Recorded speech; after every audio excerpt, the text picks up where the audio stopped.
Guys, welcome to another episode of Under the Influence podcast. We're here with myself, Dilesh Popat, who's recovery worker at Turning Point, and Jaz at the Seek Recovery Network. Been doing this for a little while now, but today we've got a special guest here, my old manager, a very good friend of mine. And bear in mind, we used to work together quite a lot, closely with what we're going to be talking about today. We're going to be talking about rehab and detox and some of the stuff Amy does. So what are you doing nowadays, Amy? I know you was my old manager, but what is your current role? So currently for Turning Point, I'm managing anything like inpatient detox. So not community detox, inpatient. And we do that, we have a contract with the Level. If people don't know, it's in Nottingham. So it's its own kind of centre. It's gone are the days where it was like at the end of like a hospital wing. We've, progressed from there. So everyone that we wants inpatient detox, as long as it's gone through our kind of processes and we think it's safe and it's right, we put through to the Level. So I manage that, and I manage residential rehab for city at the minute, not county anymore. So that's, similar, anybody that's in treatment that we feel, needs kind of tier 4 treatment, like stuff in the community isn't quite kind of cutting it. Then that's what we can look at going through that process. Tier 4, when you say tier 4, what does that Residential treatment. So community, we've exhausted the things in the community. It's just not quite, enough. Yeah. They need that additional support. They might need that kind of supported living kind of support in the evenings and stuff like that. So if we think that that's suitable, we can look at getting people into rehab. Yeah. And then the third thing that we've only just started from April, we've got a new contract with the council, which is a good contract, and what that's looking at doing is linking up our service users with people from the council that are already on the council list, so they'll do that kind of thing. But we won't just work with people from the council, we will work with anybody about everything. Well, we're saying that at the moment, while we can manage it. So we've got 2 support workers with lived experience who are fantastic. And so that's looking at, ultimately with some people it's securing a tenancy, but sometimes it's not. Sometimes it can be, if there's an eviction notice coming up, or what we've noticed that we've managed to do quite well in the last couple of weeks is living conditions, where people have literally been, there's been rats in the property and no windows and mould, like really bad conditions. And because these people are, still using, they're still actively in that place, if you say to them, well, come on, let's go ring the council and challenge them, it's not going to happen. Yeah. So that's been very positive, actually. And we have had 2 people already, because this only started in April, that are already looking at new properties. That's good. That's really good. We've needed it. Yeah. And I think, and the part that sort of caught my eye there, where you were talking about rehab, I think with Jaz and I, with working out in the community, we must get so many calls of people that are like, send my son, send my daughter, send them to rehab now. Yeah. We get that all the time. I think we speak about this all the time. Jaz rings me and be like, we've got this person who wants to go rehab. Tomorrow. Yeah. And I think one of the things that you mentioned is exhausted everything in the community. And that made me think, what is everything in the community? Because we get people that want to go rehab tomorrow, and we're trying to say, is this the right choice?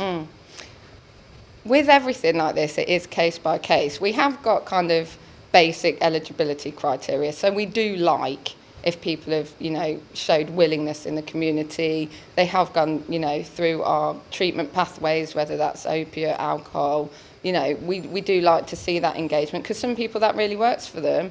And I think the other thing is tier 4 treatment isn't for everybody. They might desperately want it, but the environment is very intense, especially, for example, if you've got somebody that's been very isolated in their substance use for a long time, haven't had any kind of structure to their day, and then in 2 weeks they're expected to get up at 7 o'clock, do the meeting, communal cooking. It's too much. It's too much. Yeah. And but what we've, because I've been doing it for a couple of years now and getting feedback, what we try and do now is we don't say no to anybody. That's not what we're about. Everybody can change. We can all be at different stages. and this is why we're doing a lot more work with roof sleepers project now, because before it was like you haven't got accommodation, you haven't got, so we can't do anything with you, and that's not good enough. So this is where the housing comes in as well. We're linking into housing, so if you've got somebody potentially that's street homeless, we could look at securing a bed before they go to detox, so you can say, okay, there's no point detoxing you and you're putting you back street homeless, what's the point? But we're actually just putting you more at risk. Absolutely. Because we've reduced your tolerance and then we've chucked you out there. So it's making those links. But with rehab, it's finding what stage you're at. So we could have somebody at that stage that we would not just put straight into rehab because we're setting them up to fail. I mean, I've seen that twice, where, because it's a balancing act of risk, because some people are, you know, really at risk and, you know, we want to help. But at the same time, if we get them that funding and they're not prepared and they haven't had, say, a mental health assessment, so they go in, you take the substances away and they can't cope, and then they come out, or it's a behavioural issue, it's very hard to get them back in. So it's a real thing of balancing their risk and their need, but making sure we're prepping them. No, and that's one of the, you know, when we get calls to the Seat Recovery Network, and it's usually the families, and when you suggest going to Turning Point or going to see their GP, and you talk about rehab and treatment, one of the frustrations is the length of time it's going to take to get them there. Yeah. But I think people don't understand the whole process, and like you say, it's almost, you know, if they go in tomorrow, you are literally setting them up to fail. Yeah, and we have kind of done that. You know, we've kind of, we've got to do something with this person, and it just doesn't work. You know, maybe one time fluke that I haven't come across yet, it will, but from our experience, it doesn't. But what we can do is we can stagger treatment. So detox before was really, it was strict. You had to really prove your physical dependency, and that's all that mattered, this kind of physical dependency. Detox has changed so much in its approach now, so we can have people that are using, so they're on a script and they're using crack every day, and so they've managed to stop using heroin but they're still using crack. We can stabilise them through detox on their septone, whereas we wouldn't have looked at that before. Amy, for the viewers that are listening and watching this, what is a script? So a script, so what we look to do is get somebody in a controlled substance. So if someone came in that was using heroin every day, it's safer for us to get them on a controlled substance like Septone or Subutex. They're the ones that we use. Yeah. And then we'll be trying to pitch them at the dose that keeps them okay. Yeah. And then we'll be reviewing that regularly, and, you know, ideally, once they were stable, because it takes a while psychologically to feel stable as well, then we would be looking at kind of slowly reducing them, and some people do it that way. And that preparation is important, isn't it? Before they go into rehab or even a detox. Yeah. So we detox people, what we do, and that's to keep people safe as well, is we can do, say, a stabilisation detox, and then they can have a period of time in the community on their stabilisation, on their script, so Septone or Esprinol, and then what we would do is we would detox them again prior to rehab, because you can't be on anything in rehab, but then they go straight to rehab, no gap. Like you're going straight there. And these are the conversations I get. I'm sure just earlier when we were at the coffee shop, you had a phone call, someone wanted to go to rehab for 1 week. Yeah. And you're like, he wants to go to rehab for 1 week. And I'm sat there thinking about that. Rehab for 1 week. Yeah. And I think this is the one of the things people don't understand, especially families and even the addicts sometimes. They think going in there getting detox is going to fix them. But it's not the case. And then having to tell them that I believe even 28 days isn't enough. But because of the financial implications for some families, they just, you know, the family I spoke to earlier, when I told her what the cost is going to be, it was like, you know, they couldn't afford expensive. it. Yeah. We don't. When we look at funding, we say 12 weeks minimum. Yeah. And still, some people who have changed, everything's changed so much. When I talk about that kind of isolation and just getting back kind of basic day-to-day life skills, after a couple of months, they're still finding their feet. And until they're comfortable, then they're not going to do that kind of treatment that does make you uncomfortable, you know, to create change. So personally, No, I I wouldn't agree with say you. 28. 20 is not enough. That's a long detox, Yeah, in my 100%. eyes. Yeah. So what would be the ideal situation, or how would it work from start to finish for you? Ideally. Yeah, ideally, I'm saying. Yeah, ideally, people are engaged in treatment. They're engaged really well with their recovery worker. They're going to mutual aid so they can get a feel for talking in groups. Because what people need to realise is, I think sometimes there's a misconception that rehab's like, you know, this one-to-one counselling, and it's not. It's group therapy. Yeah. So we do have independent counsellors that go in and say if there is a dual diagnosis need, so there's mental health to support as well, they can have those appointments additionally, but primarily from Turning Point it's substance use and it's group. So ideally I would like somebody that's experienced some of that first for them, so it's not so much of a shock. Then they get referred into the rehab team. Yep. We go through the panel, get the 12 weeks. We look, because we've got about 17 different rehabs on our framework, so they're all CQC registered. Yeah. You know, this is why we only use certain ones, because we're responsible for who we're referring into, and that can be a bit unsettling, and some people don't know where they're referring into. So how long is the process then from start to if someone contacted you today, and maybe when they actually get that, as long as they go through the process like you say, even if they're on a reduction plan, etc., everything goes like you say. Yeah, if everything's going, they're engaging as you know, and they're motivated, I would say average three months. 3 months. But then I hate giving timescales. No. and I'll tell you the reason why, and I get why. If it was me, I'd want to know, 100%. But then we can have, you know, a couple of times we've had a COVID outbreak in detox, and then that will change everything. And sometimes, depending on the rehab that they're going, the wait, Dilesh knows because he's done this work, the wait can vary so much, can't it? And then it's the battle of, do we try and encourage them to wait because we think this rehab's really going to be good for their individual needs, but ultimately it's not. We're not telling you, you know, this has to be, you know, a decision you make together, or are we just jumping on one where the wait times are shorter, which might not necessarily be the right one. Yeah. And that's one thing that I'm aware of. Like, so when we're looking at the rehabs, them 17 rehabs, they're not just a rehab where you just throw somebody in there all the same.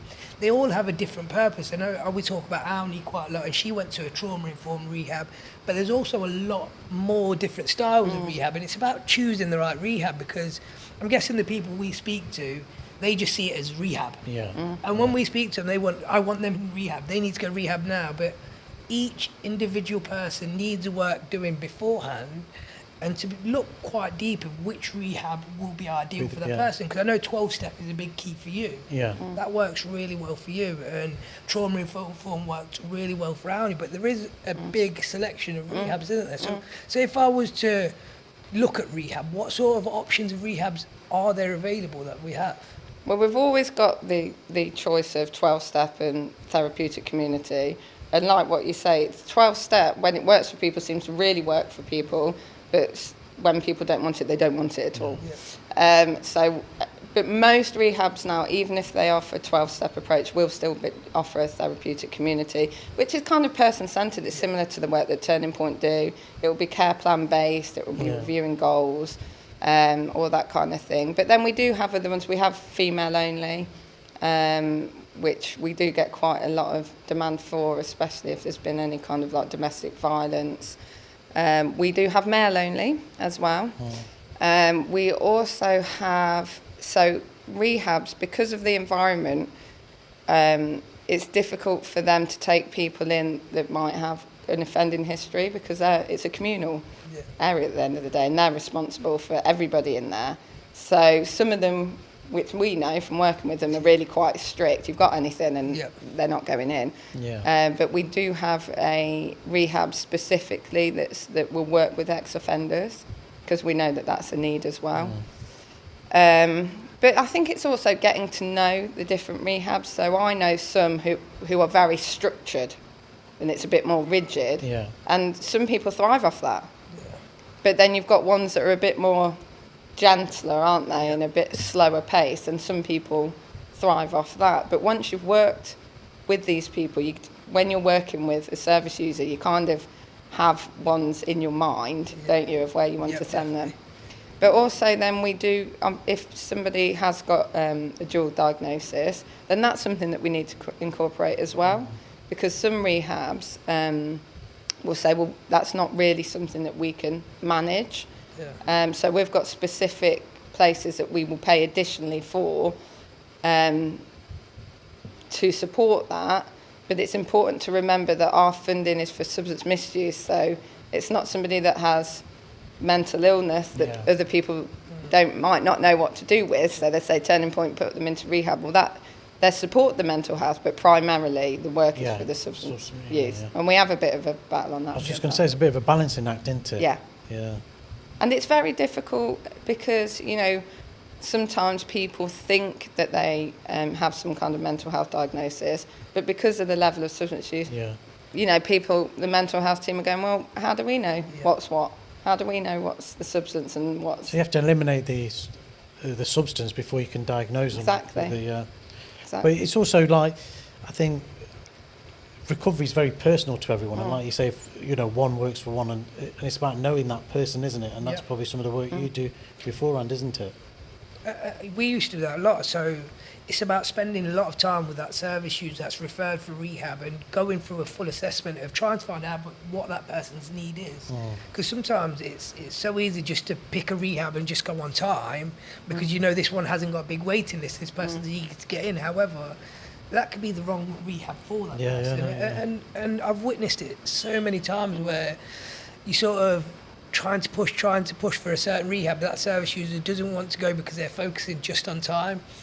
And then they go into rehab, and then you get a phone call a few days after they've been in there, and they're like, I'm ready to leave. Yeah, this isn't for me.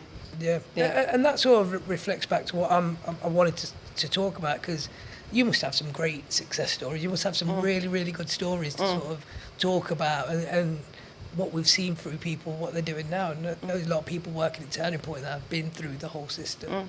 So I'm just sort of focused. I'd like to know a couple of your stories that you really, really makes you realise this is why I do this job. Yeah. Well, I'm at a nice stage of the process, aren't I, at the end of the day, because I'm at rehab stage. So, you know, I'm not really dealing with, you know, the instant kind of chaos to it, if you like. But we've had people that it's just been, you know, that it's just changed their life in so many ways. But it's the ripple effect, isn't it? And it's like not just, oh, okay, the substance use has gone now. It's like the substance use has gone, the confidence is gone. They're seeing their children. The children have got a parent back, and that's huge. And confidence, you know, and the amount of people now for Turning Point, which is why I do love Turning Point, that come back as volunteers. Like Alni. We've got another couple that have just gone for the peer mentor group, and like people for the supported housing have come through that pathway and now work for Turning Point. And I think because you can see that through Turning Point, it's brilliant for people to see, isn't it? Yeah. And literally come out. Or some people have gone in, you know, with good jobs and all the rest of it, and literally broken down to nothing, and a year later they're back. Yeah. And that's, for me personally, you know, obviously it's different for everybody. Yeah. I think the reconnection with family is massive. Yeah. Especially for the children that, for a period of time, have not been allowed to see their parent for whatever reason, you know, safeguarding, all the rest of it. That's still very difficult on the child and the adult, isn't it? And one case that I've got recently, I actually went to court for because she was pregnant, and they were saying under these circumstances there's no way she's keeping baby. She's trying, it wasn't enough for so because she couldn't do it on her own. Yeah. She needed more help. So whenever there's anybody like that's pregnancy, we prioritise it anyway because it's risk. We can get people in. We don't have fast track. I hate that word. We don't have a fast track process. But when there's stuff like pregnancy, we can get like mothers in really quite quickly to be detoxed. They then asked if we could go to court and explain what we could offer. And we've got a specialist family unit, Trevi House it's called, that we use. And so they have somebody looking after the baby in the day because mum needs treatment. Yeah. But then they have like all the parenting stuff in between. They get to live together. It can be monitored while they're in there, and they're doing fantastically well. And if it wouldn't, but if they hadn't had these options of detox and rehab, detox wouldn't have been enough. No. There wouldn't have been sustained change there. So you look at that, and you've kept mum and baby together, yeah. And that's just massive. Enormous, isn't it? It's massive. Yeah. Whereas what would have happened in that case is they would have been in the community, would have continued doing what they would have done. Yeah. And at birth, the child would have been removed. Immediately. And this rehab opportunities allowed that mum to be with the child from birth and progress. So yeah, it's huge. But having the safety measure, because there was things mum needed to work on. Yeah. And if I hadn't had the safety measure of knowing she was going to be in a specialist residential unit, not that I would have made a decision anyway, because I'm not, that professional to make that decision. That's not my field. But I wouldn't have wanted to say, yes, this newborn baby is going to be completely safe. So because we've got these options and we've got all those professionals working, and they're thriving. And so it's amazing when you can get stuff like that. So Amy, Dilesh has, it's a good question that was to ask, but I'm going to ask you a bit of a trickier one or harder one. Okay. We often the Seat Recovery Network, when families ask and you tell them what it's going to cost, because a lot of them want to pay privately, and a lot of them ask, what's the success rate of rehab? For us, not just for you, maybe overall, or okay, just for you. Yeah, then. so I wouldn't know. So all different rehabs will do their own success rate. Yeah. But the last report I did for Turning Point, we were about, I think it was 74% success rate. Yeah. Which is really high as an area, but that's because we put the prep in. Yeah. And rehabs will say, and detox say, we know where they come from. And how is that success rate measured? How is that 74% measured? It's literally on exit at the minute. Okay. So if they come back to us, we only measure. So we pick. See, that's something else we do. Are you saying 74% complete that 3 months? Rehab, yeah. Yeah, rehab. Yeah, or complete what they want to complete in rehab and abstinent. And some people might say, I'm coming out 2 weeks early because I'm in a good place. I've got something lined up. So that's what we would say was a success. Okay. We haven't done stuff in terms of if people are coming back in, which is possible. But at that point, what we do is when we send someone to rehab, other areas will shut that file now and say, right, they're in your care. And what was happening is people coming back to Leicester with nobody picking them up. So you've gone from a really intense environment where you know what you're eating, you're doing every day with people, to potentially flat on your own. Yeah. And that's another one, isn't it? The aftercare. Yeah. And that's where you 74% on completion, but then there's no measuring the aftercare, is there? No. Not at the moment. There will be. There'll always there'll be a report that they weren't doing. But as it stands, I couldn't tell you what they were. Hopefully this podcast will get Amy to do more work to get them stats. So I'm aiming to... Why did I come?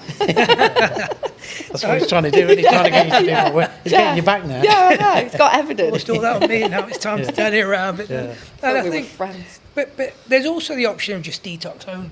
And I think we do see this a lot. We get a lot of people saying, rehab. They're going to rehab for the week. They're going for rehab for the week. But there is also the option of detox only that does work well too. So it isn't just saying that rehab is the only option, because we do have people who have different lifestyles and stages of their life where it could just be 2 weeks in detox with treatment. But I think a lot of people do get that confused, that 1 week. I think I don't think they mean rehab. They mean detox. Detox, yeah. because a lot of people just don't understand it. I mean, you've explained it really well, and hopefully some of the viewers and the listeners will understand that a bit more, what rehab is. Yeah, because we detox a lot of people. Yeah. And like I say, there's so many options now. It's not this hard.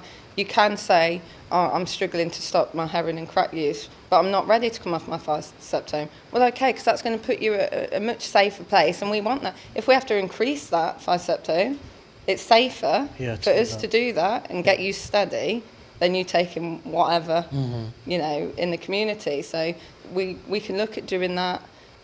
Or some people who tend to be, you know, very successful from detox is they've really put the work in the community, and it's just that last little bit, that tiny bit, and that, you know, that's could be that they need some support psychologically with that as well, because you know, I can't speak for them on that, but even if it is, then that if that's what you need to do, that's what you need to do, because there is the psychosocial stuff.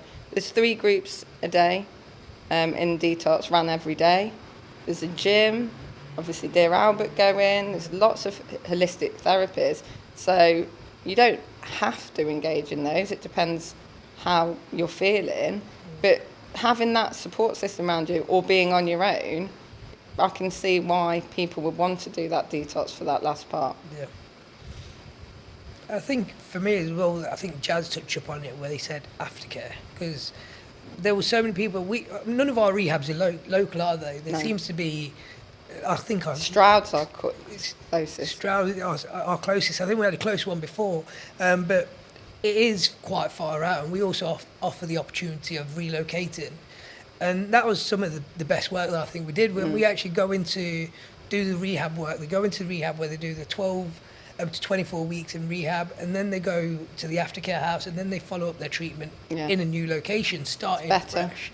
As well as relocating, what are the other options of aftercare, that turning point, or we support? What are the aftercare support? See, what we do now is, like I say, we used to just shut that case down and that was it. So now we will keep it open and we'll monitor. We get progress reports from the rehab, and also that keeps the communication open from the service user as well. If there's something that's not right, we will look into it. Yeah. You know, that this is a two-way thing. It's not, you know, it's making sure the service user is okay, and also the rehab's doing what they've said that they will provide, because that's what our contract says.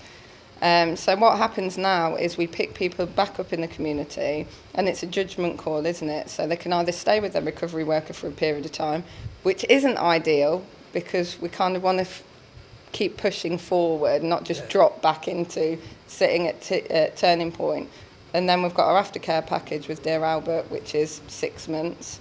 So they would go to Dear Albert, but if they want to continue to do aftercare, then they can go voluntary. But that is our next feed in. Because it's what we talk about again. Keep looking at. We talk about this again, where we have so many people going into rehab or detox, whatever they call it, for a week or two, where families pay thousands, ridiculous amounts. But then they come out into the community and then relapse within a very short period of time. It happens quite a lot with what we see. So it's good to actually see there's offers available. And I think even we're talking about the communities we talk to, there's also the Seek Recovery Network for referrals in for support. And this is, everyone thinks the rehab is a miracle cure. Everyone thinks if we send the child or daughter or son or brother or whoever it is to rehab, this is going to fix it. But there's a lot more to do. No, absolutely. And I think, like you said, some families just think sending them to rehab, you know, they'll even think it's almost like a magic pill. 28 days they're going to come back and everything's... And I think some of them are devastated and heartbroken, you know, when it doesn't work. Some don't even make it the 28 days. They'll be back home, you know, within days. And it's heartbreaking for some of them. But we do say, look, you know, especially in Leicester now, say, right, if people contact the Seek Recovery Network, and we say, right, I mean, that's how Annie got into treatment. It was through the Seek Recovery initially. And I think this is a better option. I know they've got a bit of a wait, but there is a process and there is a reason for that process.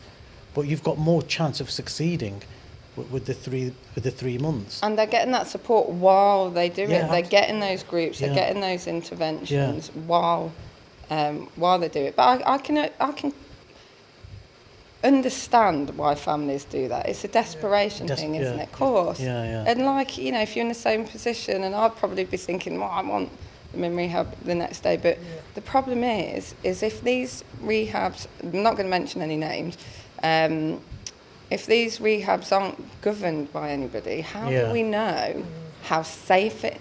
You know, I've heard of, and this is only hearsay, of people still now offering detox that aren't medicated. That's, for one, it's unsafe. It's insane. It's insane. And for two, it's horrible, isn't it? Like, what a horrible experience when you're feeling vulnerable anyway, and then you think you're going to go into a rehab and be steady and fine, and it's scary. I mean, Amy, if you know, with the Asian community, do you get many people come into Turning Point that are taking advantage of the rehabs or even treatment? We have had, because I can only talk about my rehab figures, to be honest, because I don't hold a caseload, but we have had quite a lot of people from the Asian community, city, going to rehab, not so much county.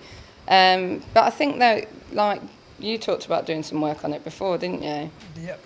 And to find out more, get more feedback. Yes, I can talk about this. So I can go for an experience when I was working where we had a young chap, Muslim guy, who wanted to go in. He wanted his own room in somewhere so he can pray, and he had to wait almost a year. This was looking a few years back to get him somewhere that was suitable.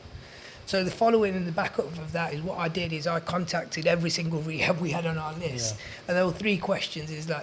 And the question was what do you do to support anybody's cultural food needs?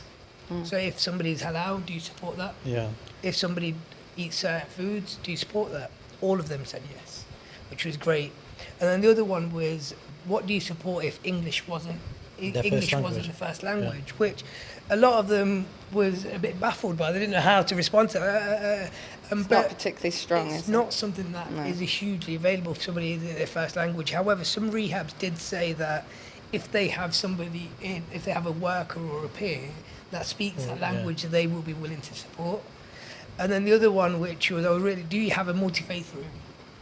And all of them was no. And this was about 2 years ago, and it was great to see that we had a recent chart, and we've worked very closely to make sure that we work with the rehabs that are now suitable. So most of the rehabs that we work with now are suitable and do have multi-faith rooms. They do have language line and interpretation offers, and they also provide food options for dietary requirements and for religious and ethical needs.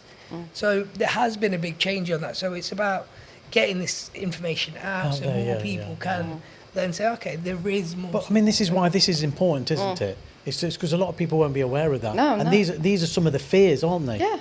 You know, will I get my appropriate food needs? Will I get the multi-faith room?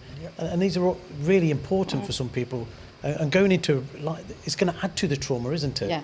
Well, if there's a language barrier, then how are you going to feel in a group?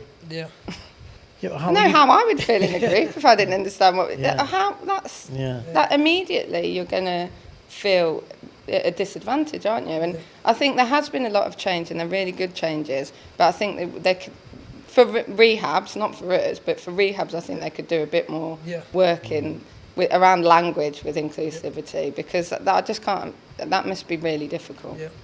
More work for you to add onto your list, Amy. You can add language and I'm batting that one straight back. But yeah, there can be more, and we did talk.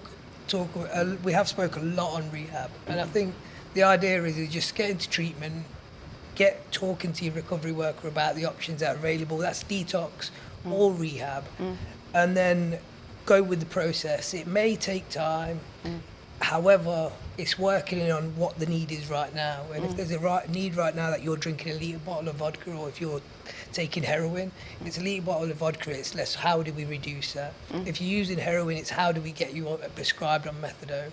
It's about just taking that first step of entering treatment, and that's taking your first step of getting to rehab. And seeing rehab is part of your treatment. It's not treatment. And also the things that we're doing in this wait, it shouldn't almost be seen as a wait, it's prep. Like, does this person need mental health support?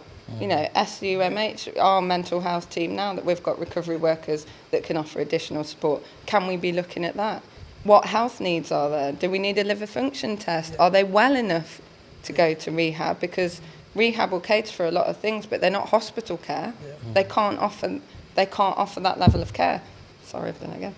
But I keep hitting the microphone. But also, that could be a target, couldn't it? Yeah.